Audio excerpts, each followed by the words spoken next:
إن الحمد لله نحمده ونستعينه ونستغفره ونعوذ بالله من شرور أنفسنا وسيئات أعمالنا من يهده الله فلا مضل له ومن يضلل فلا هادي له وأشهد أن لا إله إلا الله وحده لا شريك له وأشهد أن محمدا عبده ورسوله يا أيها الذين آمنوا اتقوا الله حق تقاته ولا تموتن إلا وأنتم مسلمون يا أيها الناس اتقوا ربكم الذي خلقكم من نفس واحدة وخلق منها زوجها وبث منهما رجالا كثيرا ونساء واتقوا الله الذي تساءلون به والأرحام إن الله كان عليكم رقيبا يا أيها الذين آمنوا اتقوا الله وقولوا قولا سديدا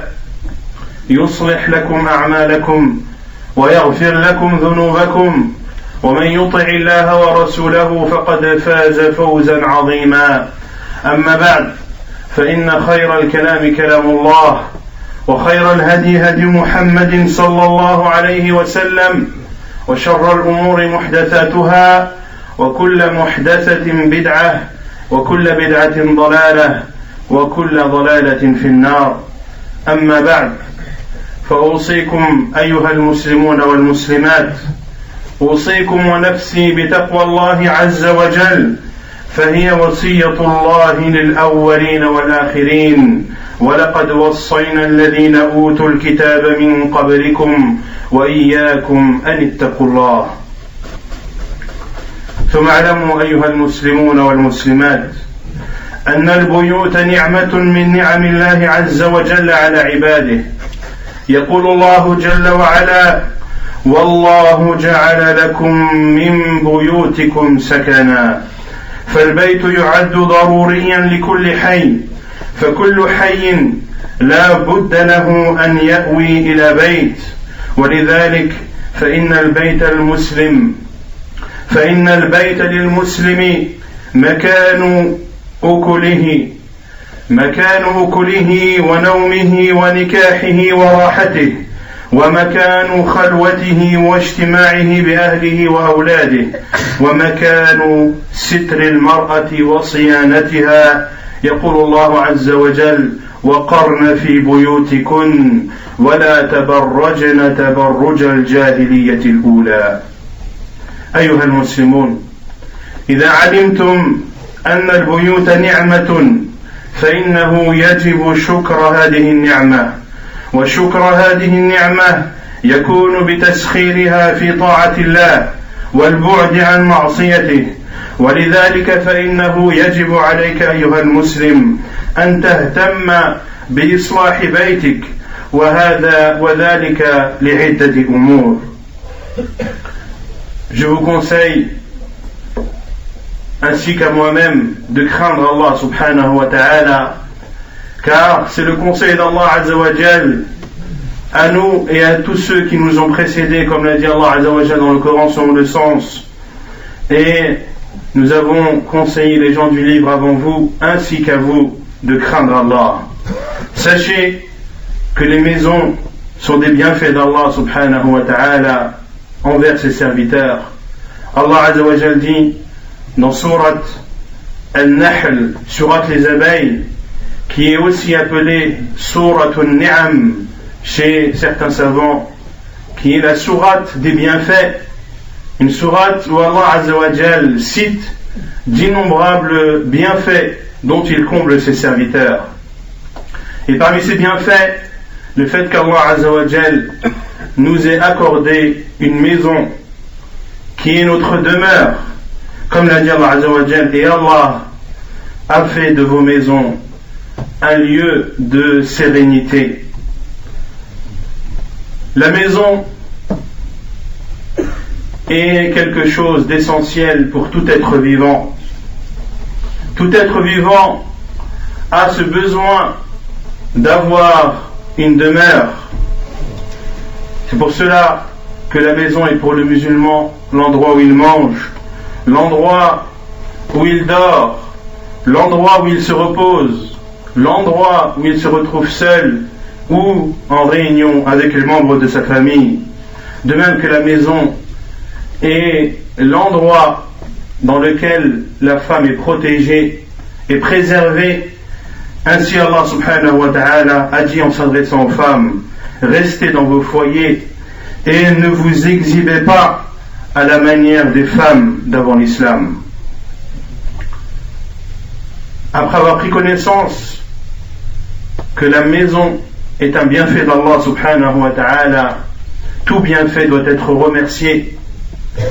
La maison dans laquelle tu habites, tu dois être reconnaissant envers Allah subhanahu wa ta'ala pour celle-ci, et être reconnaissant vis-à-vis d'Allah azza wa jal, c'est d'utiliser cette maison dans l'obéissance d'Allah subhanahu wa ta'ala et d'éviter d'y désobéir, et ceci pour plusieurs raisons. فإن المسلم يجب عليه أن يصلح بيته لعدة أمور. أولا وقاية النفس والأهل من نار جهنم. يقول الله عز وجل: يا أيها الذين آمنوا قوا أنفسكم وأهليكم نارا وقودها الناس والحجارة عليها ملائكة غلاظ شداد لا يعصون الله ما أمرهم ويفعلون ما يؤمرون. وثانيا عظم المسؤولية الملقاة على راعي البيت أمام الله يوم الحساب. يقول صلى الله عليه وسلم كما في سنن النسائي وفي سنن ابن حبان بسند صحيح أن النبي صلى الله عليه وسلم قال: إن الله تعالى سائل كل راع عما استرعاه أحفظ ذلك أم ضيعه حتى يسأل الرجل عن أهل بيته. وثالثا إن البيت مكان لحفظ النفس والسلامة من الشرور وكفها عن الناس، وهو الملجأ الشرعي عند الفتنة. يقول صلى الله عليه وسلم: طوبى لمن ملك لسانه ووسع بيته وكفى وبكى على خطيئته. رواه الطبراني وهو حديث صحيح. ويقول صلى الله عليه وسلم: سلامة الرجل في الفتنة أن يلزم بيته. ورابعا أن الاهتمام بالبيت هو الوسيلة الكبيرة لبناء المجتمع، فإن المجتمع يتكون من بيوت هي لبناته، والبيوت أحياء، والأحياء مجتمع، فلو صلحت اللبنة لكان مجتمعنا قويا بأحكام الله يشع الخير ولا ينفذ إليه الشر. Il est donc important pour le musulman de préserver sa maison, de la préserver de tout mal. Et ceci est demandé aux musulmans pour plusieurs raisons. La première, c'est que la maison est ce qui préserve l'être humain ainsi que sa famille du feu de l'enfer. Allah Azza wa Jalla a dit: ô vous qui avez cru, préservez vos personnes ainsi que vos familles d'un feu dont le combustible seront les gens et les pierres. Il y a là-bas, c'est-à-dire en enfer, des anges immenses et d'une dureté extrême qui ne désobéissent jamais à Allah Azza wa Jal et qui accomplissent les ordres de leur Seigneur. Il est demandé aux musulmans de préserver sa maison, car c'est une responsabilité qui lui incombe. C'est la responsabilité du maître de la maison, qui est le père. Le prophète sallallahu alayhi wa sallam a dit: Allah subhanahu wa ta'ala questionnera chaque dirigeant sur ce qui lui avait été confié. L'a-t-il préservé ou l'a-t-il délaissé, jusqu'à ce que l'homme soit questionné sur les gens de sa famille. L'homme sera donc questionné sur les gens de sa famille. Les a-t-il préservés ou alors les a-t-il délaissés? S'est-il occupé d'eux en leur offrant une éducation religieuse, ou bien s'est-il attardé à suivre les passions de cette vie d'ici-bas et à délaisser les personnes qui sont sous sa responsabilité? Troisièmement, il est demandé aux musulmans de préserver sa maison, car c'est son endroit de refuge. Le prophète sallallahu alayhi wa sallam a considéré la maison comme un endroit de refuge pendant les périodes difficiles. Il dit sallallahu alayhi wa sallam, Touba, qui est un arbre du paradis. Un arbre du paradis appelé Touba sera donné à toute personne qui sait tenir sa langue, à toute personne dont sa maison lui suffit, et à toute personne qui pleure sur ses péchés. Et il dit aussi sallallahu alayhi wa sallam, la paix de l'homme pendant les périodes difficiles est la maison, et sa maison. Il est également important de préserver sa maison, car la maison est une partie de la société. C'est une brique de la société, car la société est composée de briques qui sont les maisons, et les maisons forment des quartiers, et les quartiers forment des villes, et les villes forment des peuples. Le fait donc de préserver sa maison revient à préserver une brique de ce peuple et de cette société. Ainsi donc, si chacun préservait sa famille et préservait sa maison de toute désobéissance à Allah subhanahu wa ta'ala, ceci aurait un impact direct sur la société dans laquelle on vit, et les lois d'Allah azza wa jalla y seraient appliquées, le bien en émanerait et le mal n'y entrera jamais. أيها الناس، إذا كان الموضوع بهذه الأهمية وقد نزلت ببيوتنا المنكرات الكثيرة وأصاب بعضها الضياع والتفريط والحرمان، وذلك بسبب إهمال إصلاح البيوت، فلذلك سنتناول بإذن الله تبارك وتعالى بعض الوسائل لإصلاح هذه البيوت. أولا، حسن اختيار الزوجة، حيث ينبغي على صاحب البيت انتقاء الزوجة الصالحة بالشروط التالية التي أخبر بها النبي صلى الله عليه وسلم، حيث قال: تنكح المرأة لأربع: لمالها وحسبها ولجمالها ولدينها، فاظفر بذات الدين تربت يداك، كما في الصحيحين. ويقول عليه الصلاة والسلام: الدنيا كلها متاع، وخير متاع الدنيا المرأة الصالحة. وقال عليه الصلاة والسلام: ليتخذ أحدكم قلبا شاكرا ولسانا ذاكرا وزوجة مؤمنة تعينه على أمر الآخرة. وفي المقابل لا بد من التبصر في حال الخاطب الذي يتقدم للمرأة المسلمة والموافقة عليه حسب الشروط التالية التي أيضا ذكرها النبي صلى الله عليه وسلم: إذا أتاكم من ترضون دينه وخلقه فزوجوه، إلا تفعلوا تكن فتنة في الأرض وفساد كبير. Il est donc important de préserver nos maisons qui malheureusement le mal y est entré, les turpitudes y sont entrées, des maisons qui sont vouées wal'iyadu billah à la perdition et qui plongent dans les ténèbres de l'égarement. Il est donc obligatoire de relever la tête et de mettre les efforts nécessaires et de produire les efforts nécessaires afin de remonter la pente et de préserver nos maisons et d'essayer de changer le plus de choses possibles. Ainsi, nous allons donner quelques conseils pour que l'homme puisse réparer les erreurs qu'il y a dans sa maison, et pour que sa maison soit un endroit dans lequel Allah Azza wa Jalla y est adoré et non dans lequel il y est désobéi.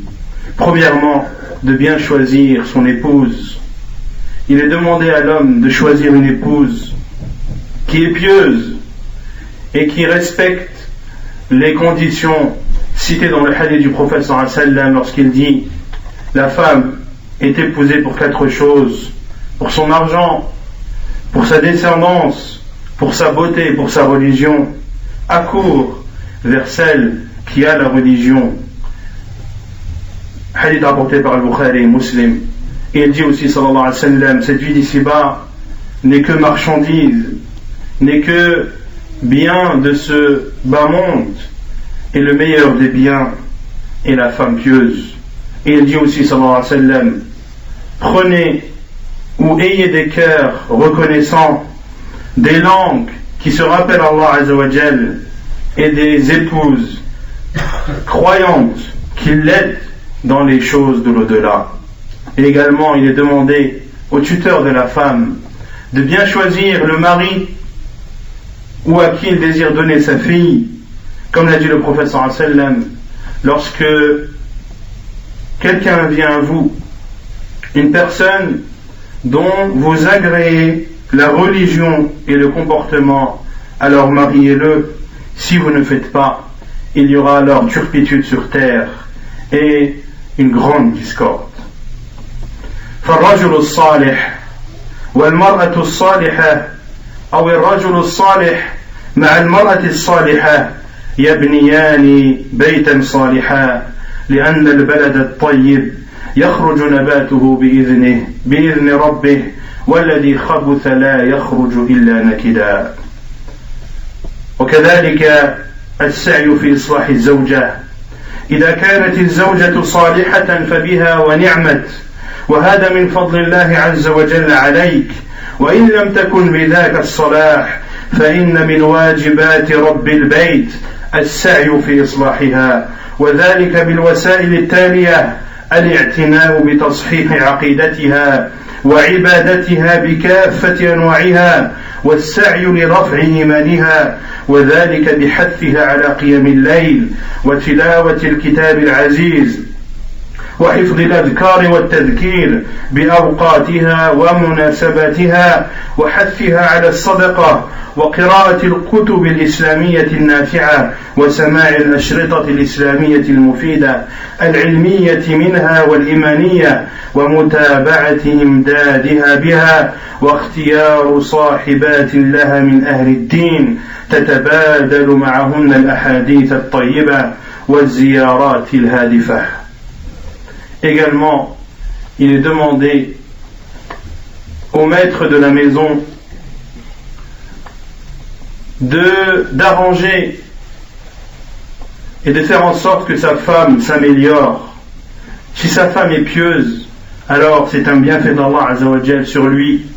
Par contre, si sa piété est à revoir, ou si son comportement comporte des choses à reprocher, alors il est de son devoir de les corriger en utilisant plusieurs moyens. Le premier, de corriger la aqida, c'est-à-dire la croyance de cette femme, de lui apprendre la croyance véridique que Allah Azza wa Jalla est le seul qui mérite d'être adoré, de lui expliquer le sens de l'adoration, que ce n'est pas seulement prier, jeûner et faire la zakat pour Allah, mais le mot adoration est beaucoup plus vaste. Tu ne dois craindre qu'Allah, tu ne dois espérer que d'Allah, tu ne dois placer ta confiance qu'en Allah, etc., etc. Également, en faisant en sorte que sa foi augmente, et ceci en lui demandant de prier la nuit, en l'encourageant à lire le livre d'Allah, en la conseillant d'apprendre les différentes invocations et rappels que nous a enseigné le prophète sallallahu alayhi wa sallam dans les différentes situations, avant de manger, après avoir mangé, avant d'entrer à la maison, en sortant de la maison, la nuit, le matin, avant de dormir, en se réveillant, le prophète sallallahu alayhi wa sallam nous a appris et enseigné une invocation, bien un rappel à dire, dans la quasi-totalité des situations que peut rencontrer le musulman durant sa journée. Il doit également l'encourager à faire des aumônes. Il doit également l'encourager à lire les livres de religion qui sont bénéfiques.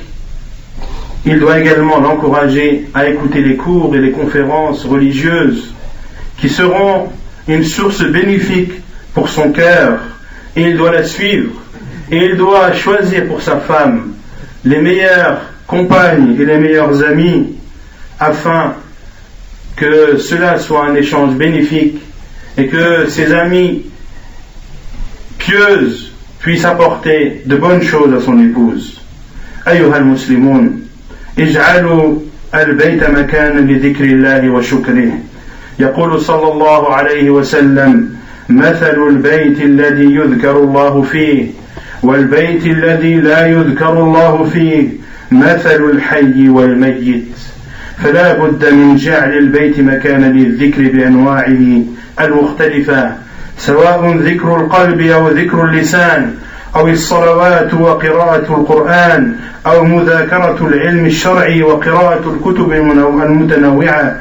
وكم من بيت للمسلمين اليوم ميتة بعدم ذكرها الله تبارك وتعالى فيها، بل ما هو حالها إذا كان الذي يذكر فيها هو ألحان الشيطان من المزامير والغنى والغيبة والنميمة والبهتان. وكيف حالها وهي ملية بالمعاصي والمنكرات كالاختلاط المحرم والتبرج بين الأقارب من غير المحارم أو الجيران.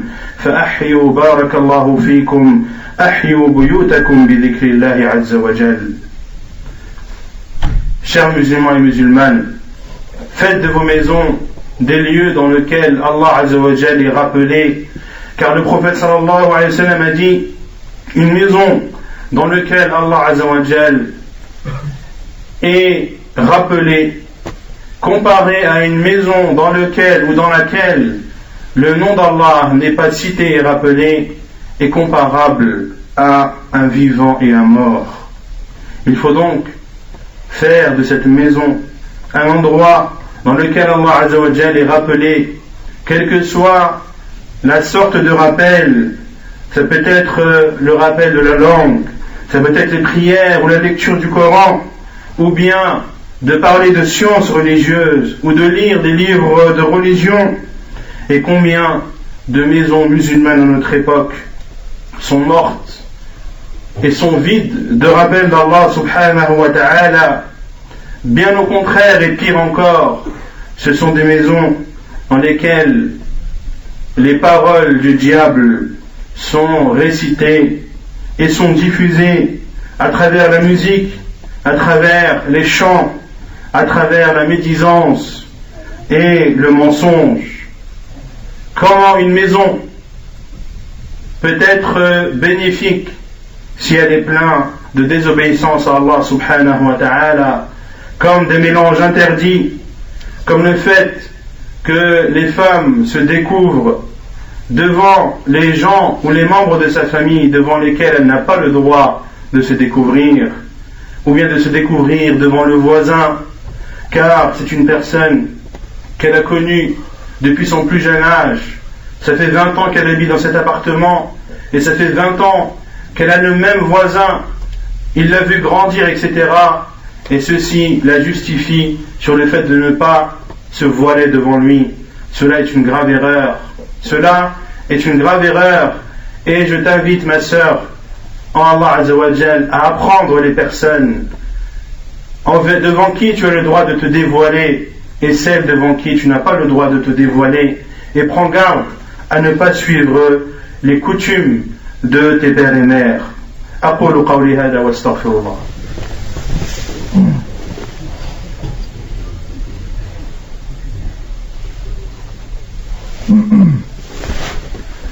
الحمد لله رب العالمين والصلاة والسلام على أشرف الأنبياء وإمام المرسلين نبينا محمد وعلى آله وصحبه أجمعين أما بعد.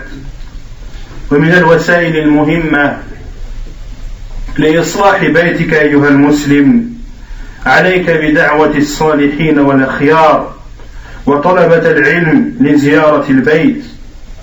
يقول الله عز وجل عن نوح عليه السلام: رب اغفر لي ولوالدي ولمن دخل بيتي مؤمنا وللمؤمنين والمؤمنات ولا تزد الظالمين إلا تبارا. إن دخول أهل الإيمان بيتك يزيدك نورا ويحصل بسببه أحاديثهم ووسائلهم والنقاش معهم من الفائدة أمور كثيرة، فحامل المسك إما أن يحذيك وإما أن تبتاع منه وإما أن تجد منه ريحا طيبا. Et sachez que parmi les moyens qui te permettront, chers musulmans et chères musulmanes, d'améliorer la situation dans ta maison et dans ta demeure, c'est le fait d'inviter des personnes vertueuses, des personnes dont le mérite est reconnu. Allah subhanahu wa ta'ala a dit en parlant de Nuh: Seigneur, pardonne-moi et à mes parents et à celui qui entre dans ma maison, croyant, ainsi qu'aux croyants et croyantes, et n'ajoute aux injustes que perdition. Le fait que des personnes vertueuses et pieuses entrent dans ta maison, cela va y faire entrer de la lumière. Et le fait de parler avec ces personnes et de s'entretenir avec eux t'apportera un immense bien. Car comme l'a dit le prophète sallallahu alayhi wa sallam, le vendeur de musc, soit il te donne du parfum, ou soit tu en achètes de lui, ou bien alors tu ressortiras en ayant les vêtements imprégnés de son odeur. أيها المسلمون، ومن الوسائل أيضا إشاعة خلق الرفق في البيت، فعن عائشة رضي الله عنها قالت: قال رسول الله صلى الله عليه وسلم: إذا أراد الله عز وجل بأهل بيت خيرا أدخل عليهم الرفق. رواه الإمام أحمد وهو في صحيح الجامع.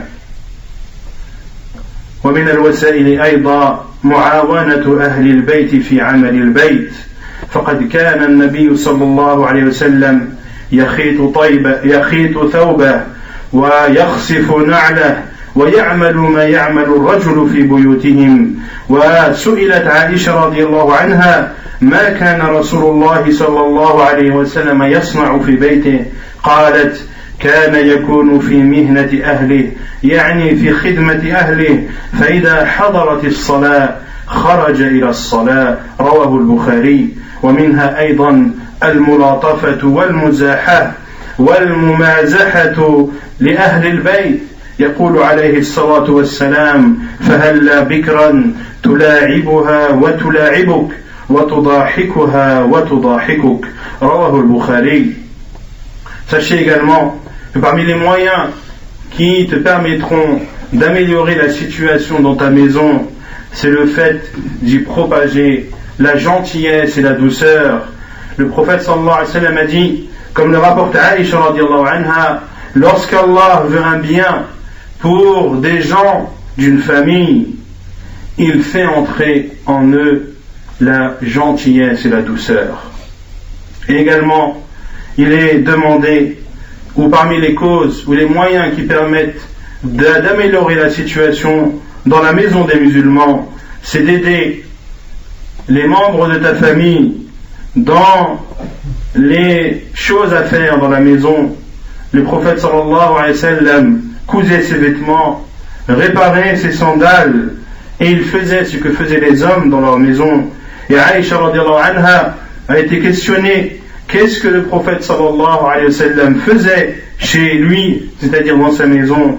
Elle a dit: il était au service de sa famille, mais lorsque la prière arrivait, il sortait pour la prière comme s'il ne connaissait personne. Hadith rapporté par Al-Bukhari. Et également, il est demandé d'être doux et de s'amuser avec son épouse, le prophète sallallahu alayhi wa sallam a dit à l'un de ses compagnons: marie-toi avec une vierge pour que tu joues avec elle et qu'elle joue avec toi, et pour que tu la fasses rire et qu'elle te fasse rire. Hadith rapporté par Al-Bukhari.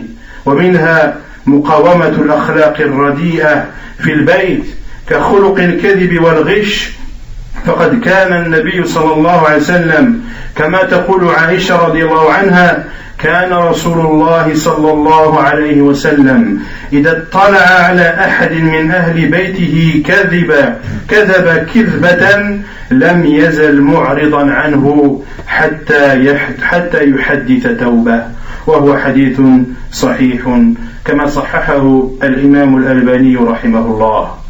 Et également, ce qui permet d'évoluer, d'améliorer les situations dans la maison des musulmans, c'est de condamner les mauvais comportements, comme le mensonge ou comme la tricherie. Le prophète sallallahu alayhi wa sallam, comme le dit Aïcha radiallahu anha, lorsque le prophète sallallahu alayhi wa sallam constatait que quelqu'un de sa famille avait dit un mensonge, il s'éloignait de lui et se détournait de lui jusqu'à ce qu'il proclamait son repentir. ألا فاتقوا الله عباد الله وكونوا من المصلحين تحظوا برضا خالق رب العالمين وتكونوا عنده سبحانه وتعالى من المفلحين الفائزين. وأيضا من الوسائل لحفظ البيوت عدم تعلق صور ذوات الأرواح وعدم اعتناء الكلاب، فإن النبي صلى الله عليه وسلم يقول: لا تدخل الملائكة بيتا فيه صورة أو كلب. Également, le prophète sallallahu alayhi wa sallam a dit: les anges n'entrent pas dans une maison dans laquelle il y a une photo, une représentation, une statue ou un chien. Parmi donc les moyens pour que les maisons soient meilleures, c'est d'enlever toutes les photos qui y sont accrochées et suspendues et de se débarrasser de tout chien que tu as en ta possession, sauf les chiens de chasse, les chiens de garde et les chiens bergers. En dehors de ces trois types de chiens, il est interdit à tout musulman d'avoir en sa possession un chien, car le prophète sallallahu alayhi wa sallam a dit: une personne qui a un chien en sa possession, hormis les trois catégories que j'ai citées précédemment, eh bien chaque jour qui passera, un qirat de hasanat sera ôté de son compte, c'est-à-dire al-qirat qui est similaire à la montagne de Uhud, qui est une montagne immense. Chaque jour, une montagne de bonnes actions est enlevée de ton compte de bonnes actions, wal-iyadu billah. فاتقوا الله أيها المسلمون ونسأل الله تبارك وتعالى أن يجعلنا هداة مهتدين غير ضالين ولا مضلين. اللهم أعنا على ذكرك وشكرك وحسن عبادتك. اللهم احفظ بيوتنا وبيوت المسلمين من كل سوء ومكروه. اللهم علمنا ما جهلنا وانفعنا بما علمتنا إنك أنت السميع العليم. وأقم الصلاة.